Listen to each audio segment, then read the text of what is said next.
So we covered the 7 archetypes of money. The first one was broke, no income, plenty of time. The second one was low income employee, who makes around $10,000 to $50,000 a year.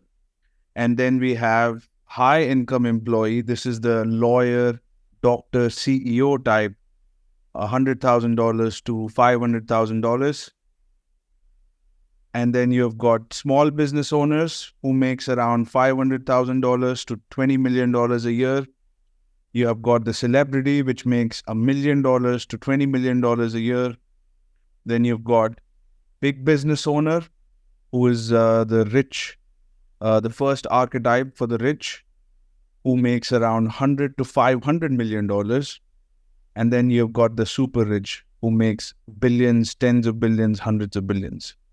So we will be looking at how these people make money. So first we will start with these ones. If you understand these ones, and if you understand why they make low to medium level income, it will be much easier to look at the super rich guy's income statement and balance sheet, and it'll become instantly clear why these people make a lot of money and how they use their time, how they use their money, and what strategies do they use to make a whole bunch of money. So what's the key differences between them? If you look at their balance sheet and income statement, it's going to get very, very clear. But before we get to the rich archetypes, it's important to really take a hard look at these, because if you understand these, then you can make changes and you can transition out. If you don't understand these, and if you only understand the rich archetypes, well, you will have some understanding of the business model, but you would not know how to transition. So if you want to know how to get to where you want to go, you have to first know where you are, right? So it's important to understand where you are, and then it's also important to understand where you want to go. A full, complete awareness of both these will get you to where you want to be. So it's important to look at these also at great detail to identify where exactly you are positioned and how to transition.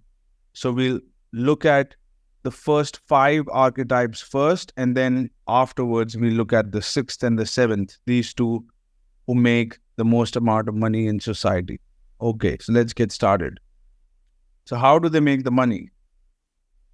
So here is a key principle that we need to always be aware of, and that is income always comes from some form of an asset. You know, there's this guy called Daniel Mack who goes on expensive streets, and he will look at somebody driving a car, obviously somebody who makes a lot of income, and you can see it by the car that they drive. And he would go and ask them, what do you do for a living? Right? I don't know if you've seen those videos. And this guy, Daniel Mack, what he's really asking is, what's your asset? How do you make an income? Means he's asking them, what is the asset? What is the source of that income? Is it a high income skill?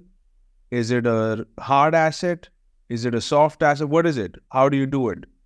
So in other words, if you understand what asset their income comes from, you'll understand how they make their money. And a lot of the people don't want to share where their money comes from, because in most places it's kind of like a trade secret. So they don't really want to share how they make their money, meaning they don't really want to reveal what asset they have access to. And we already covered there are soft assets, intangible assets, and there are tangible assets. So let's get started. So it's important to understand income always comes from an asset. Most people, they look at their income, the money that comes into their account, and they're just analyzing that. Oh, I made $10,000 this month, $20,000 this month. But that's just the income. Where does the income come from? The answer is the asset. And network is an asset. A high income skill is an asset. Connections, technology, all of these can be assets if they are leveraged. So how the income came in is far more important. If you understand that, you'll understand how money is made. So let's get started. So this is what I was talking about. Asset produces income and liabilities create expenses. So let's look at the financial statements of these individuals. The broke guy. Now you would be surprised to see that this person actually has assets.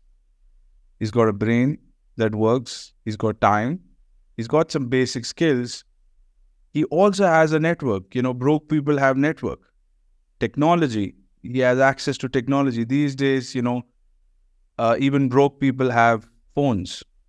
So access to technology is also there. So why does this person doesn't make the money? They have the asset. It's because of the liability is much bigger than the asset. If the liability is really, really big, it'll swallow up the asset. So what's the liability? One of the biggest liability this person has is bad ideology. What's an ideology? Ideology is a narrative, your underlying philosophy of life. And this could come from your environment. Things like money is not important, money is not everything. And a lot of the spiritual people, and I used to be extremely spiritual, and I've hung around these communities, they have this narratives and sayings that they keep telling each other and reinforcing. A lot of the religious narratives also deal with these ideologies that go against making money. And it's no surprise that I have noticed this as a pattern, that when somebody doesn't have any money, I see them going to temples. I see them being extremely religious, and their ideology shapes their behavior around money. It's not the case with everybody. There are a lot of religious and rich people also. I'm not saying that religious people always have to, make less money, but there are a lot of ideologies in some portions of the religion that promotes, bad ideologies that stops people from making money. So bad ideology can come from parents, comes from any place really, and it's something to do with not wanting to make money or not having good values around making money.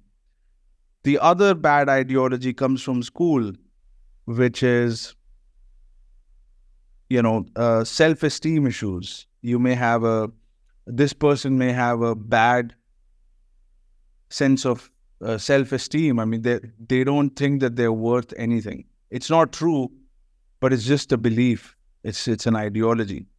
If you look at the work Tony Robbins does, he primarily works with ideologies of people. And I have seen this in his seminars, and I've also seen this with myself, that when you start to work on your ideologies that you've adopted from the environment, start transforming them, all of a sudden you start to have income-producing ideas. And I have experienced this. So a lot of the mindset coaches, a lot of the, the beginning of the self-development, the kind of work Tony Robbins does is around ideologies. So the biggest liability of a person is ideology. Bad information is also part of ideology, where they don't have the correct information, they have bad information. So that's one of the biggest liability. The second biggest liability is ignorance. They don't know how to leverage their skills and network to make money. So a couple of examples of this. I had one of my friends who I trained in dating, and he became really good at meeting women and getting attraction from them, getting attention from them. And I told him, he was completely broke, and I told him, you have a network of people who are interested in this information, and, they see your skill, and you can leverage this with them, and you can start making money. And he said to me that, Prithvi, I, I don't make money with friends. Friends are just there to hang out and have fun with. But, I can't make money with friends. And what that is an ideology. That explanation came from his ideology, which came from his culture and tradition. So in his culture, and we are part of the same culture, it is considered really bad and negative to ask your friends for money or to do business with the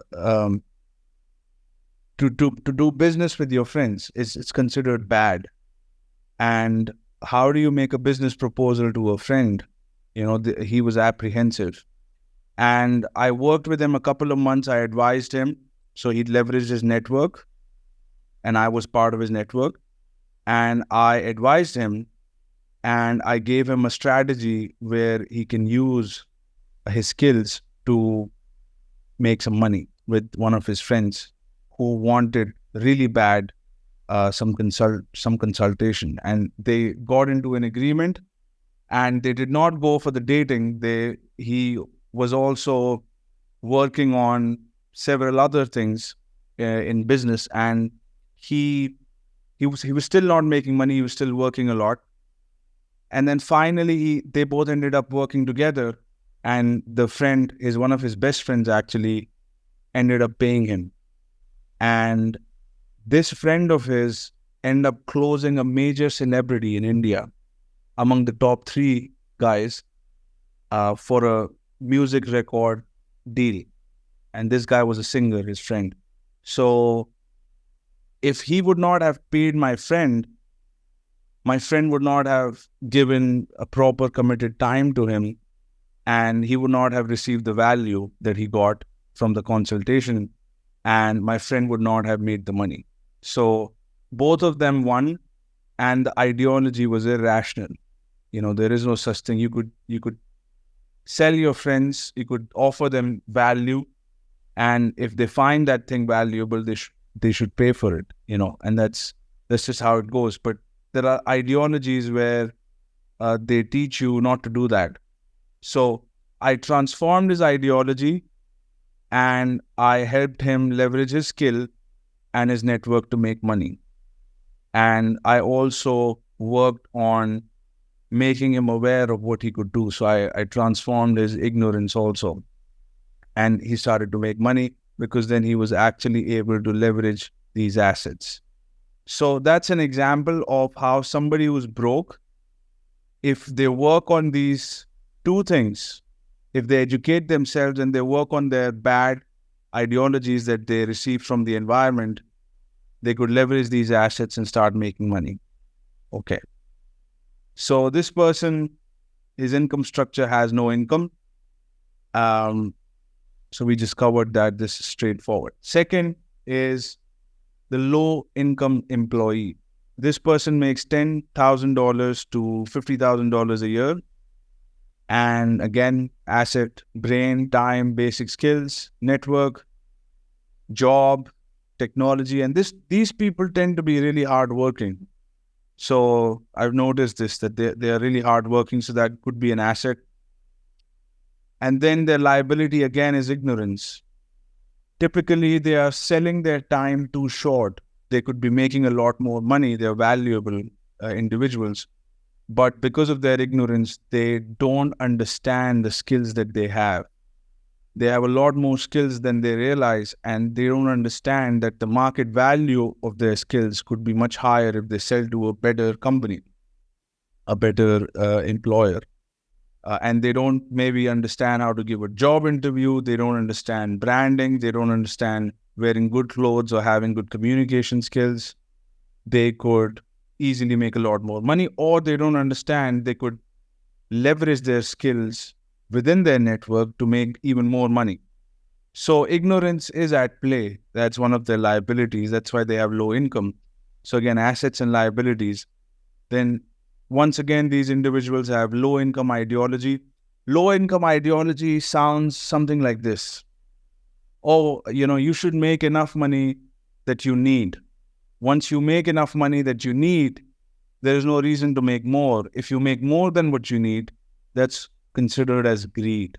I have a cousin who works at Amazon as a low-level employee, and I asked him, why don't you make a goal to increase your income? And the response he gave me was, Prithvi, don't you think that is greed? And I said, so what if it is greed? Shouldn't you want more for yourself? You could spend more money on yourself. You could wear better clothes. You could afford a girlfriend. You could take her out. You could spend more money on your father. And, you could do a whole bunch of things with that extra money. But he was resistant and he said, no, Prithvi, all that's greed. So wife and kids, these people, once you start having income, it's possible you may have wife and kids. Now, a definition of an asset is that an asset puts money in your pocket, and definition of liability is take money out of your pocket. So typically, if you have a house, wife, and kids, you're spending money on them. So that will unfortunately come under the liability section. And then you have a car, house loan, student loan. Okay. So here is what the income structure of a low income employee goes. So they trade their basic skills and time with a company, and it's typically one company. The company uses and leverages those skills and organizes them to benefit the customers. The customer pays the company keeps most of the money and pays just enough to this employee. And this employee tends to be a nice person. You can see it here. He's a nice person. He accepts it.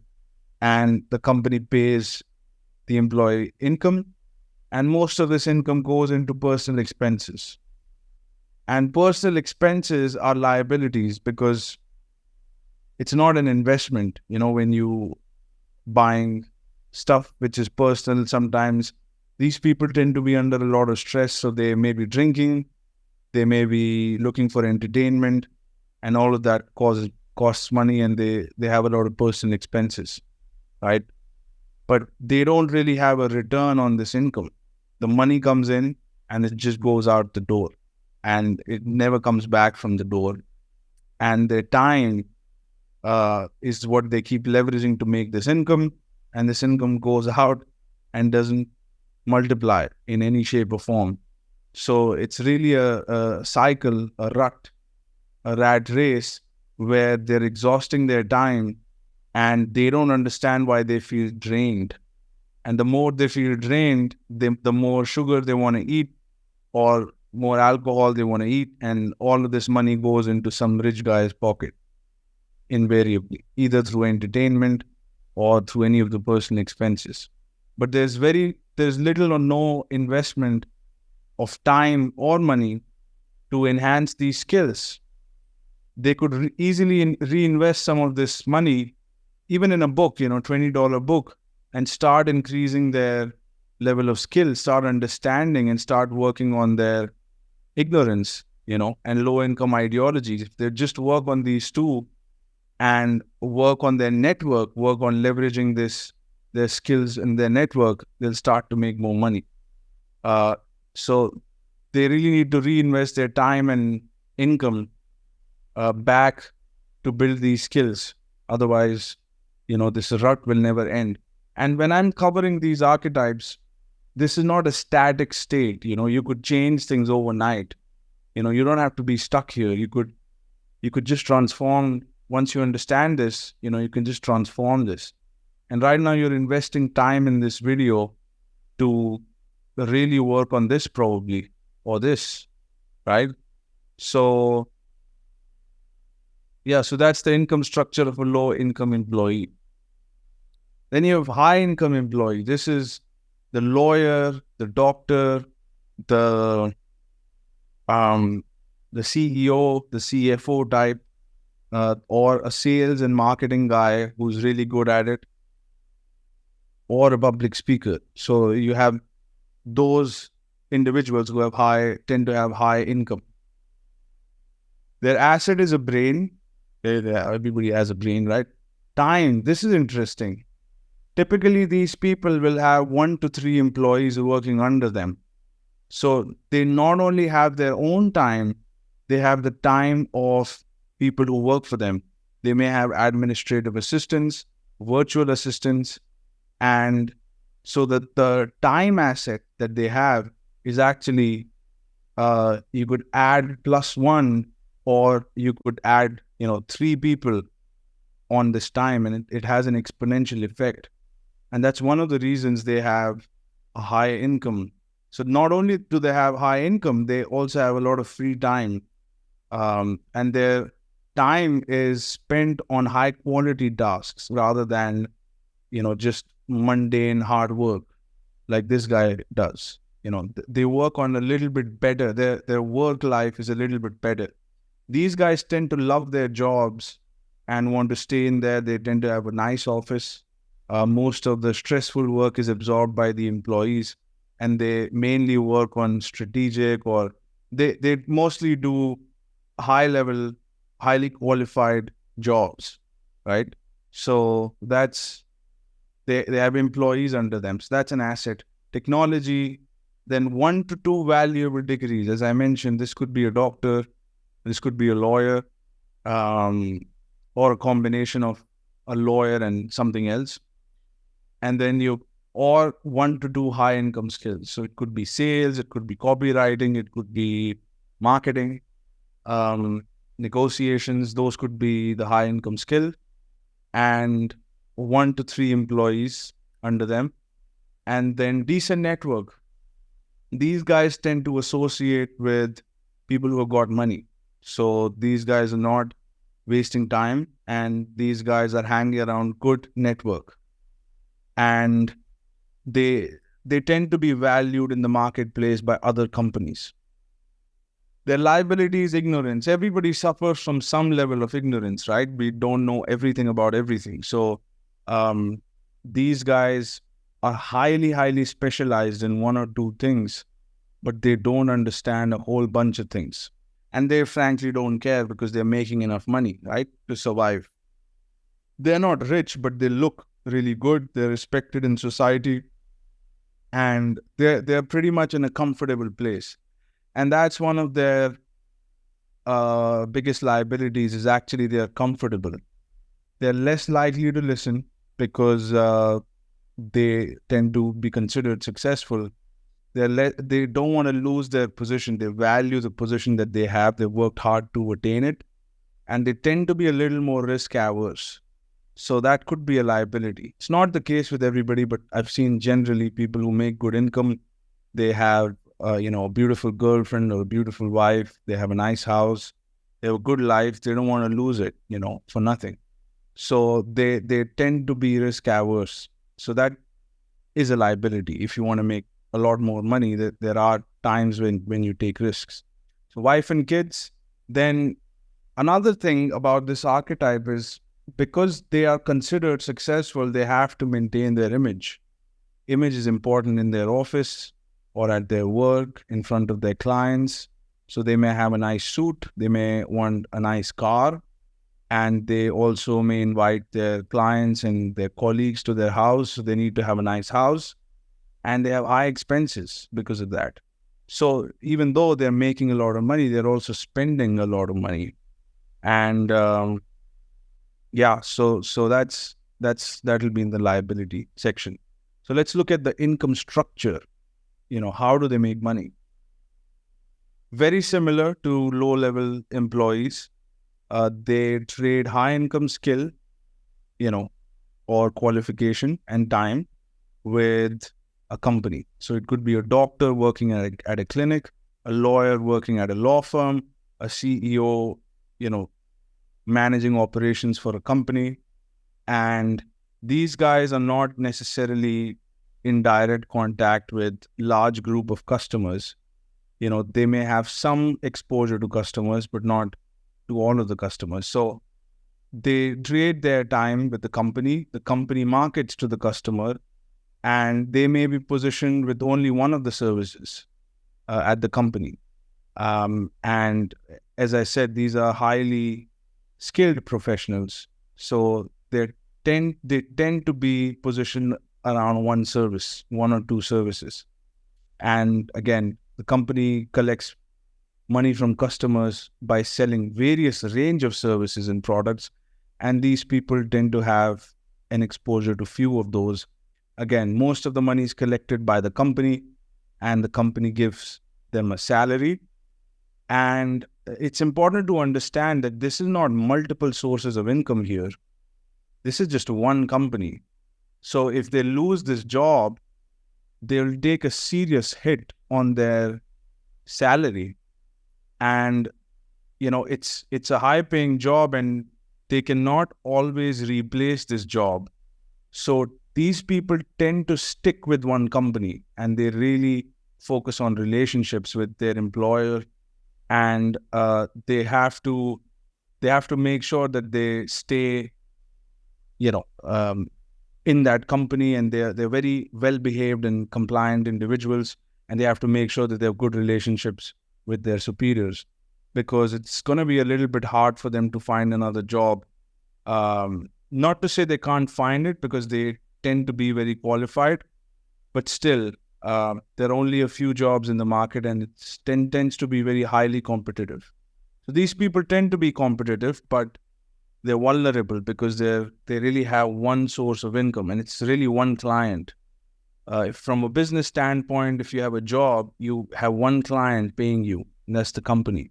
Once you lose that client, you lose your income, and you have to find a new source. So again, high income but vulnerable, and they have to be on top of things. These people tend to be very sincere and diligent, I've noticed, and they are very particular because they have to be that way. So income, again, comes in. These guys tend to be a little more sophisticated, so they have been told they should get a property, so they may invest in real estate, they may invest in some stocks, personal expense, and some of them have been told that you need to be constantly learning. So they do invest some income in developing and enhancing their skill. Not a lot, but still, they do this. They tend to develop skills on a regular basis. Again, there could be series of archetypes within this high-income employee, and not everybody is the same. So the world is not divided in these 7 archetypes. It's just by income, and they could have varied range of characteristics, and they could be a combination of several of these archetypes. So this guy could eventually become a celebrity. This guy could become a business owner. Nothing is static. Everything keeps changing. So just keep that in mind. Next is small business owner, somebody who's making $500,000, 20 million. Okay. Now, you're starting to hit the good number here. So let's look at this. You can see the asset, how big the size is of this. Let's look at it. So brain, technology, time is one of the biggest assets. These guys have a huge number of employees, so they have a lot of time. And not only, we'll get to this in a second, they have a healthy business ideology. So they tend to have affinity for money, for business, and they don't have any issues around there. They have a series of skills. It's never one specialized skill. This person cannot be making $500,000 to $20 million with one or two skills. Typically the small business owner has a range of skills. So one of the skills that they typically tend to have is what I've seen, and I've analyzed companies of this size, and I met these owners. They tend to be great salesmen. They can sell you on anything. So these guys are good salespeople. They tend to be great marketers. Then they're good at negotiation and closing. They're good at public speaking. They tend to be industry leaders who really stand out, and they have a loud mouth. They can speak in public. And a lot of the internet millionaires can be in this category. They're good at sales, marketing, negotiation, closing, public speaking. They have good industry expertise. They have basics of accounting. and they have good leadership skills. So the first skill that they learned was sales, and they started to make a bunch of money. They scaled it with marketing. They closed more deals. They did more of public speaking. They got more leads. They got industry expertise. They learned, money started to come in. They learned basics of accounting, and they also hired accountant, and they have to learn how to lead people. So they're also good at leadership. These people, as I said, tend to have multiple products and services. This business is not based on one or two products. They'll have a range of products that they're selling, a whole range of products. So multiple products and services. And then these people may have even a couple of companies. Not always. Sometimes this is just coming from one company. But in some cases, I've seen some clinics which are doing 20 million revenue have multiple locations. And then big network. All of this money comes from a very big network. And then 5 to 25 employees.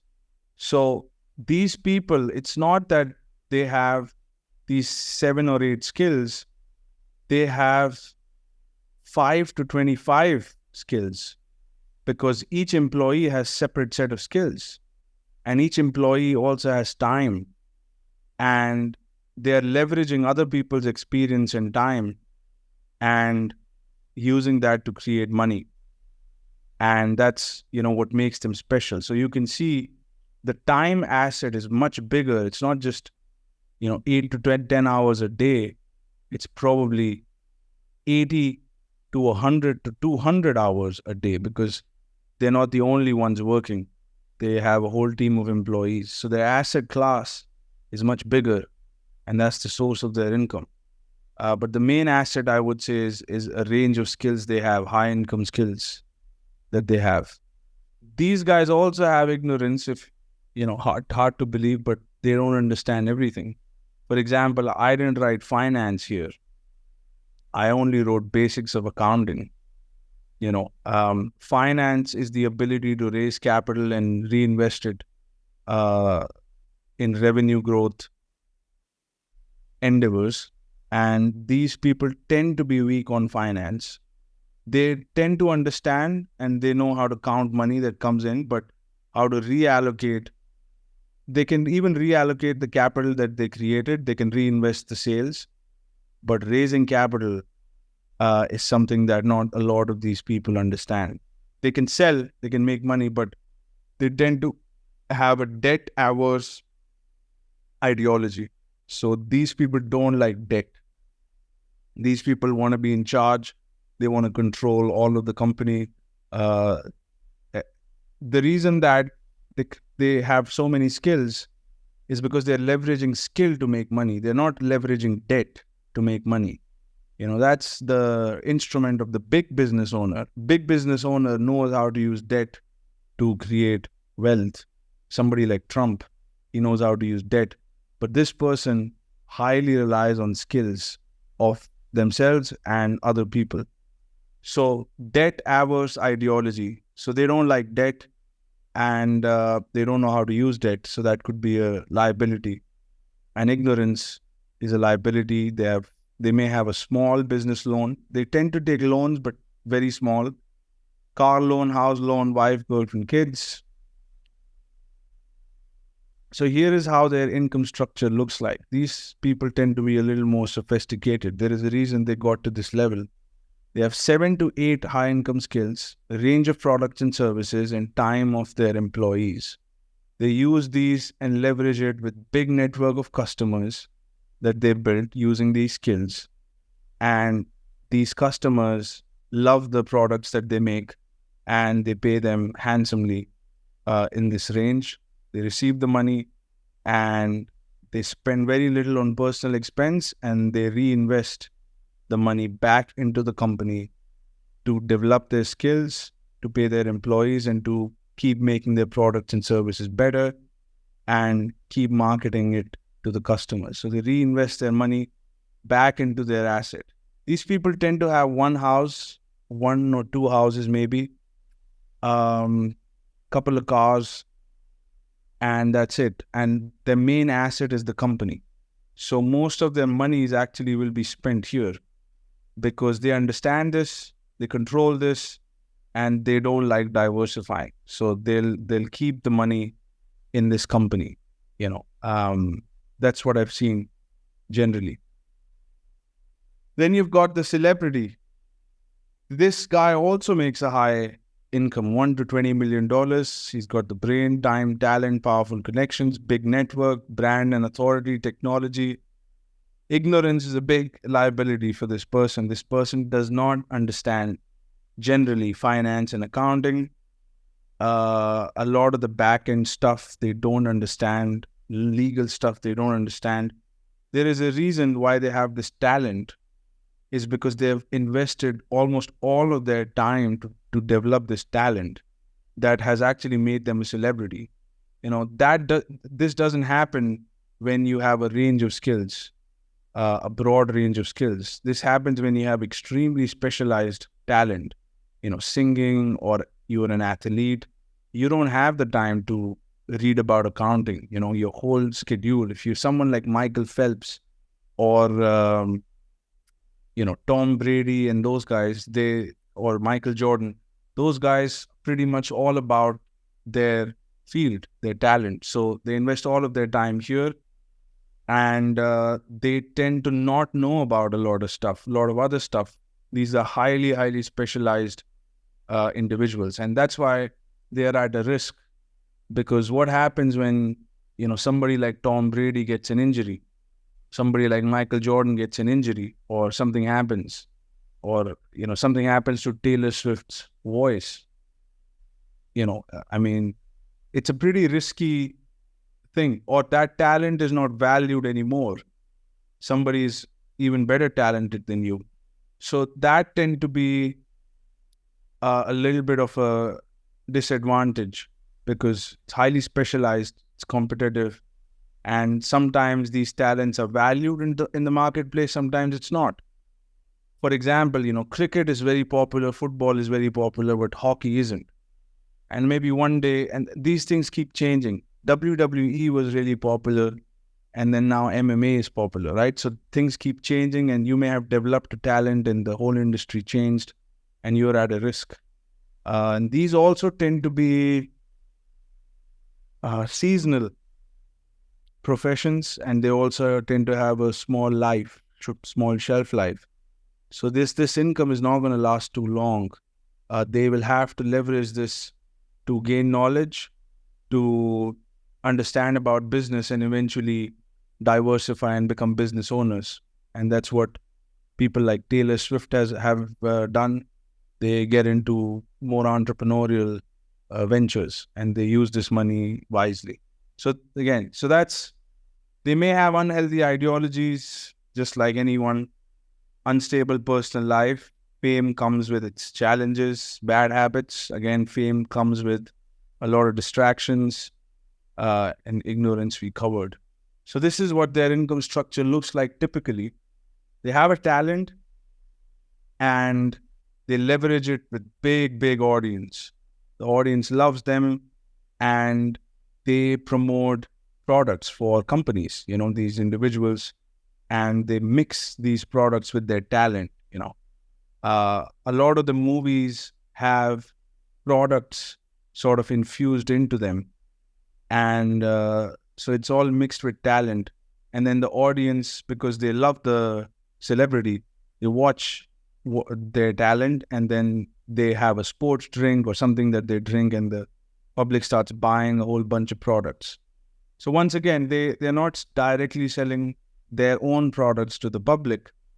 They are selling other people's products using their talent, and the public buys the products from the companies directly, and then the company pays them. So they're not receiving money from the public.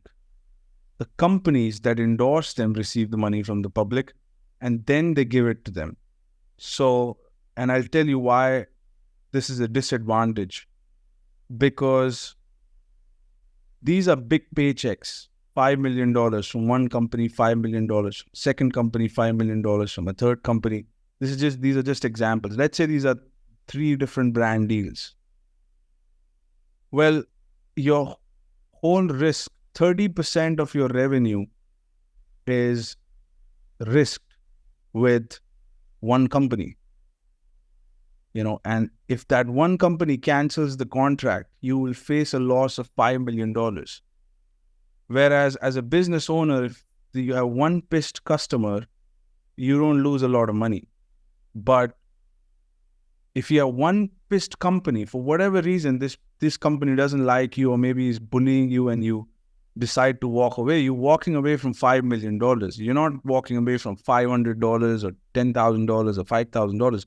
You're walking away from $5 million in an unstable industry that's high risk, and where things keep changing and the cycle of the career is small. So yes, they have a high income, but the range of their career, the duration of their career is small, and it's highly volatile, and the financial risk is concentrated. It's not spread. These companies could find a new celebrity, but it's hard for the celebrity to find a new company. Now, I'm not talking about Cristiano Ronaldo, David Beckham, these A-listers. I'm talking about somebody who makes between $1 to $20 million, a normal celebrity who's just a celebrity. He's not a business owner. He's not engaged in any entrepreneurial ventures. He's not, done what George Clooney did, or, selling tequila, or Conor McGregor selling his whiskey. I think this celebrity is just a celebrity right now. This is an early stage who just got discovered and started to get big paychecks. This guy is at a pretty risky position. So they typically have this income, and a lot of them spend on clothes and cars and houses. A few of them reinvest it in their education. These days, actually, they're getting a little bit smarter. So credit to them, hats off to them. And that's the 5 archetypes. And in the next video, we will be covering the 6th archetype, 6th and 7th archetype, which is in the rich category. Their income structures tend to be extremely complex, and they're not doing one or two things. They're doing a whole range of things.